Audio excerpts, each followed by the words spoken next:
Kali ini kita akan menceritakan film yang bertema Life of Pi. Sebelumnya kita peringatkan di konten ini berisikan full spoiler. Dan jangan lupa bantu support channel ini dengan cara subscribe, like, dan nyalakan loncengnya. Film ini menceritakan tentang seorang pria bernama Pi selama lebih dari 7 bulan atau 227 hari terjebak menggunakan skoci, terombang-ambing di tengah-tengah Samudra Pasifik yang biru, seolah-olah tanpa tepi, sangat dalam dan ganas. Mulai penasaran dengan kisahnya, langsung saja kita ke alur cerita filmnya. Pada tanggal 21 Juni 1977, Simpson berlayar dari Madras menuju Kanada. Pada 2 Juli 1977, kapal itu diterpa badai dahsyat dan tenggelam di Samudra Pasifik.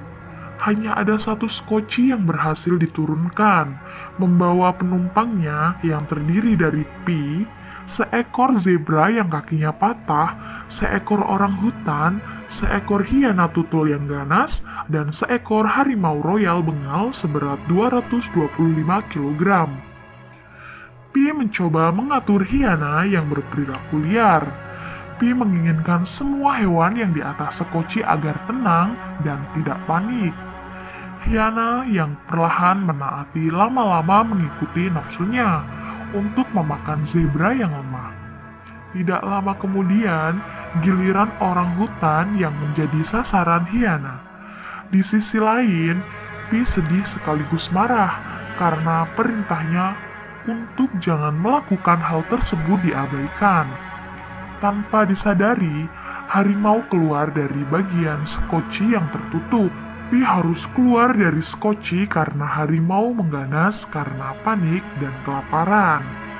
Tapi, Pi tidak keluar jauh dari skoci. Dia tetap berada di sekitar skoci memperhatikan keadaan skoci. Sesekali Pi datang melihat kondisi harimau apakah sudah tenang, tetapi Pi selalu mendapatkan wajah ganas harimau yang siap memakan Pi. Pi pun kembali menjauh dari sekoci, tetapi tidak lupa sesekali memberikan kebutuhan minum untuk harimau. Harimau tidak bisa menahan rasa laparnya meskipun tidak bisa berenang. Ia nekat menyelami lautan di sekitar skoci untuk menangkap ikan yang dilihatnya. Sayangnya ia tidak berhasil dan malah terjebak di laut tersebut. Di sisi lain, Pi yang melihat sekoci kosong berhasil kembali mengambil kendali yang sebelumnya dipegang harimau. Tetapi bukannya meninggalkan harimau tersebut, Pi yang sempat melihat tatapan pasrah si harimau memutuskan untuk membantu harimau kembali ke sekoci. Selama Pi mencoba mencari cara menaikkan harimau, harimau tersebut pasrah memegang pinggiran sekoci dan pada akhirnya Pi berhasil membuat tangga kayu yang mampu menaikkan harimau tersebut. Pi pun kembali menjauh dari sekoci dan memilih menaiki perahu buatannya yang terletak tidak jauh dari sekoci harimau. Pada suatu malam, ketika Pi melihat ke arah laut yang sangat jernih, bahkan memantulkan cahaya-cahaya yang sangat indah, dan tiba-tiba muncul dari dasar laut paus raksasa yang membuka mulutnya, memakan ikan-ikan kecil, membuat Pi dan persediaan makanannya terjatuh ke laut.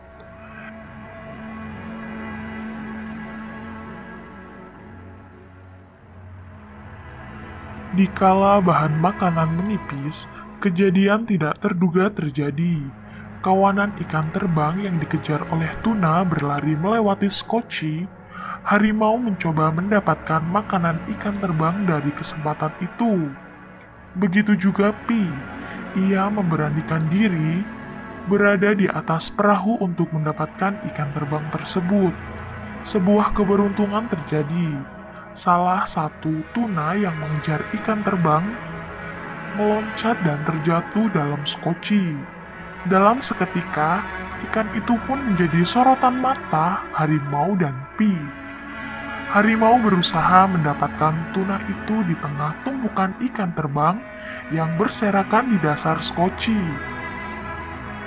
Akan tetapi, Pi tidak membiarkan harimau mengambilnya. Pi menggertak harimau dengan kayu.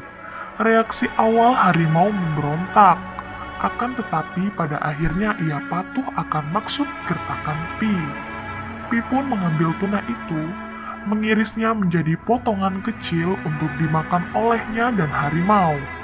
Dengan modal irisan kecil daging ikan tuna itu, Pi mencoba menjinakkan harimau agar berdamai dengannya. Caranya ialah dengan memberikan satu potongan daging setiap perintahnya dituruti oleh sang harimau. Pi berhasil menjinakkannya agar menuruti perintahnya. Dia pun mulai mengarahkan harimau agar masuk ke dalam sekoci yang berterpal. Dalam kesunyian malam, harimau menatap kosong kegelapan malam. Sekali ia memandang bayangan dirinya yang terpantul dari air, pandangan ini seakan merenungkan apa yang telah ia alami selama ini. Sebelum terjebak dalam sekoci kecil, di sisi lain, Pi memperhatikan tingkah harimau, mencoba bercengkerama dengan harimau agar ia tidak merasa kosong dan hampa.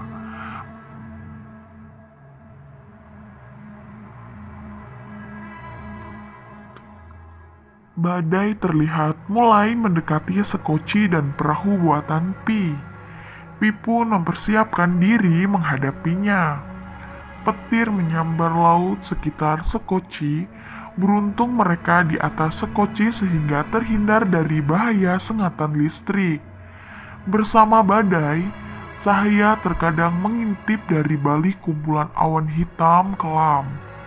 Pi merasa ini adalah sebuah keindahan yang ingin dia bagi kepada harimau. Namun sayangnya, harimau terlalu takut dengan badai yang terjadi. Melihat hal tersebut, Pi kesal dan berteriak kepada Tuhan. Mengapa dia menakuti harimau ini?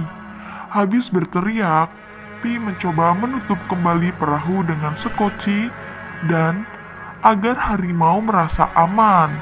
Harimau dan Pi terkulai lemas di atas sekoci di bawah lindungan terpal.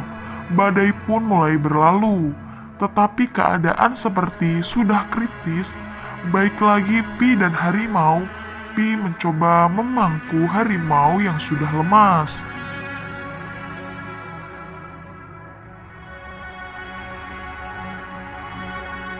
Pi yang baru saja sadarkan diri setelah badai menerjang, mendapati perahu tanpa sang harimau. Pi dan harimau terdampar di sebuah pulau yang hanya berpenghunikan hewan sejenis tupai dan bervegetasi lebat.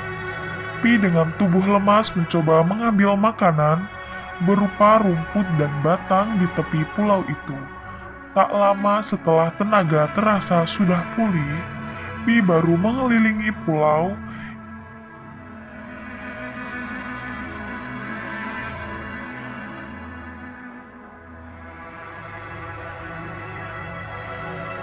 Ia melihat harimau sedang memangsa hewan sejenis tupai di pulau itu. Pi tersenyum melihat pemandangan itu. Tak terasa malam pun tiba. Pi mempersiapkan tempat tidurnya di atas pohon yang di bawahnya terdapat kolam kecil. Terbangun di malam hari, Pi melihat bahwa kolam di bawah pohonnya terdapat ikan yang mati mengambang. Pi mencoba mencerna apa yang menyebabkan terjadi pemandangan yang baru saja dilihat. Pikir Pi pun menyimpulkan bahwa pulau itu hidup pada malam hari, berfluorescen karena mengandung senyawa beracun untuk memangsa makanannya. Pikir Pi pun secara tak sadar mengarah Pi untuk pergi dari pulau keesokan harinya. Tiba di keesokan hari, Pi pun mulai mempersiapkan bahan makanan ke dalam sekoci untuk bekal perjalanannya dengan harimau. Pi bukan meninggalkan harimau di pulau itu. Ia mengajaknya kembali ke dalam kapal untuk melanjutkan perjalanannya dan terhindar dari senyawa racun yang dikandung pulau tersebut. Pi dan harimau berhasil mencapai pinggiran pantai. Tubuh Pi yang lemas menghampiri pantai. Harimau tersebut pergi meninggalkan Pi ke dalam hutan belantara, tempat yang diyakini sebagai rumah yang tepat untuknya. Sebelum pergi, Pi yakin bahwa harimau tersebut melihat ke arah dirinya, meskipun kenyataannya tidak. Ia begitu saja meninggalkan Pi tanpa memberikan ungkapan. Film pun selesai. Di kisah inspiratif tersebut banyak makna yang bisa kita ambil. Salah satunya, jangan mudah menyerah dalam keadaan apapun, sekalipun meski diambang kematian, dan masih banyak lagi makna yang dapat diambil dari film tersebut. Kalian bisa tulis di kolom komentar makna apa yang bisa diambil dari film tersebut. Oke, jangan lupa support channel ini dengan cara subscribe, like, dan nyalakan loncengnya, agar channel ini terus tetap berkarya dan tentunya bisa terus memberikan konten-konten yang lebih menarik buat kalian. Terima kasih buat kalian yang sudah menonton. Sampai jumpa. See you next time di alur cerita berikutnya. Bye-bye.